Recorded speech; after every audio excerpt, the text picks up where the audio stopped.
Oh, we've had a lot of people waiting for this phone.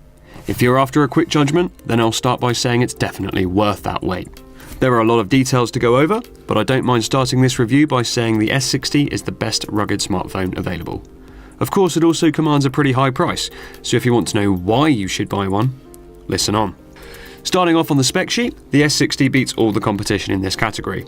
Sure, the Qualcomm Snapdragon 617 chip isn't the absolute top mobile processor today, however it's still very capable and powers many mid to high range phones with efficient multitasking. You also get decent rendering from it for games or other applications. This is matched up to 3 gigs of RAM too, more than enough memory to keep the system running smoothly.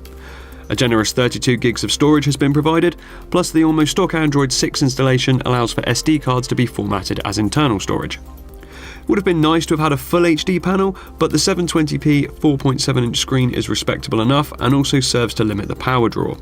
The display on my review unit seemed a little bit yellow or warm, although I do tend to compare a lot to the super white displays of Samsung and Apple, and a preference for cold or warm screens is personal.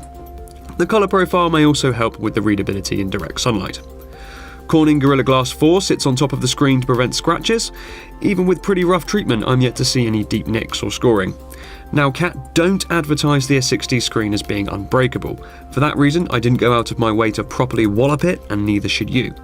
That said though, the results of a few tests have left me feeling comfortable about dropping it onto a pavement. It's also worth mentioning the huge 3,800 mAh battery. It's a beast, and even heavy users should get well into their second day of use. Inescapable is the size of the S60, unavoidable in such a robust design. The 4.7-inch screen though makes sure the front profile isn't that large. For reference, the height-width dimension is about the same as a new Galaxy S7 Edge. What adds bulk though is the thickness and materials. Cat's S60 is 13mm deep, a good ½ centimetre or more chunkier than your usual phone. Plus a die-cast metal chassis pushes the weight up too, so you'll feel an S60 in your pocket. Of course, this is what we want from a rugged phone. Cat aren't targeting the average buyer. The S60 is for tradespeople and for those with highly active outdoor lifestyles.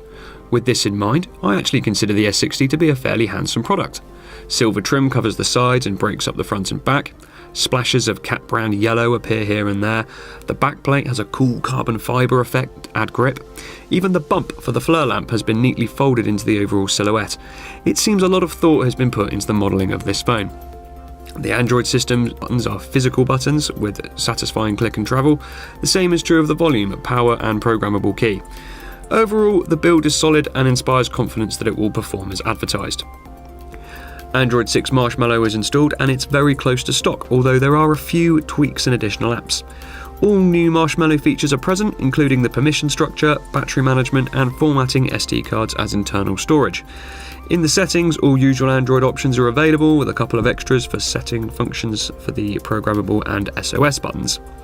Compared to other lesser-known brands, Cat also tend to stay on top of updates. In the couple of weeks we've had the S60, there have already been 2 major downloads. In fact, Cat didn't want us to form any impressions until a specific update was available and installed.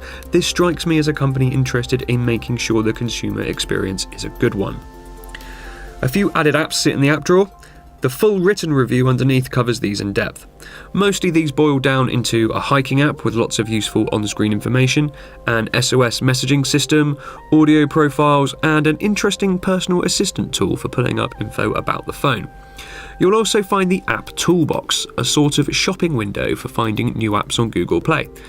Specific apps are promoted, other links provide lists of popular apps for outdoor pursuits or particular industries. I actually really like this, and I think it shows the team behind the S60 thinking about their users.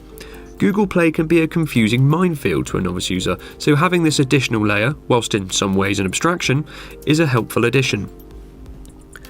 Now the FLIR camera is the big draw to the S60. If you're unaware of the technology, FLIR stands for Forward Looking Infrared. FLIR Systems are a company known for providing world-leading hardware utilising this technology. Their tech is traditionally developed for specific requirements, although recently popularised due to the FLIR One module for Android and iOS phones. This gadget won awards and brought thermal imaging technology to the masses with a well-designed combination of hardware and software. FLIR technology is built straight into the S60, and Cat have worked directly with FLIR systems to seamlessly integrate it. You'll also find a modified version of the FLIR app that works perfectly with the Android 6 version on the phone. The results are very good indeed. Even more impressive is that a dedicated FLIR One module would set you back about £200. Considering the overall price of the S60, an initially expensive phone becomes very good value for money. The technical specs of the FLIR camera are available online, so I won't repeat them here. Rest assured, we've tried the system out in a variety of locations and found the app to be solid and responsive, with the results clear and on par with example images and video recorded from a standalone FLIR One. The FLIR app has a few options available for stills, video or time-lapse, and also allows you some customization in the colouring of the heat map overlay. Traditionally, this is a black-violet for cold through to a yellow-white for hot, although you can choose from 9 separate options, which may show differences better depending on your situation. Of course, the mileage you get from the FLIR camera depends on your personal requirements. If you have no immediate use for it, then it becomes little more than a cool toy bundled with the phone, although a very cool toy at that, and something you may find fun or even practical uses for later. For others, there are undoubtedly hundreds of situations where the FLIR tech built into a smartphone can enhance their work or provide new opportunities. I'm a fan of companies trying something new. Often new hardware tricks get sidelined as gimmicks not long after announcement, but here is something different. Hats off to Cat for investing in a feature that sets their phone apart from the crowd. Moving on from the FLIR camera, the main cameras are pretty standard fare for a mid-range smartphone. The common 13 megapixel sensor matches up to many other consumer-level smartphones of similar price. By default, pictures are taken using the stock Google camera app, the same as if you booted up a new Nexus. This has improved a lot in the past 12 to 18 months. A few tweaks are available in the settings: variable image quality, adjustable ISO and exposure. The options aren't massively in-depth compared to a new Samsung, Sony or LG, however that is to be expected. The big names of consumer smartphones have had several years to develop their imaging software. Sticking to Google's app was a wiser decision for Cat than trying to develop their own. As you might expect from the stock app, the results are okay. You can get some very nice shots outdoors and in good conditions. However, the image processing can start to make the results a little grainy when indoors or in low light. The settings can improve indoor or low light performance a little. 12 preset scenes let you tinker a little bit. However, there's only so much you can affect things. For most people though, the final images are perfectly acceptable. This isn't iPhone or Galaxy level mobile photography, but the S60 doesn't position itself as this. Instead, you get a functional 13 megapixel shooter that performs as well as any other mid-range phone would. Cat could have taken a much easier route to success. Already a top recognised brand for tough phones, all they really had to do was put better specs in a good rugged case. This would probably still have been the best on the market. Yet they've opted to take a risk and develop a phone that is anathema to the bland, boring products we see cropping up everywhere else. More commendable though was the result. More than just a decently built tough phone with a gimmick. The S60 really is a high quality piece of tech. It's thick but balanced well and doesn't feel oversized. The trim and splashes of colour are finished neatly. The software has been well integrated.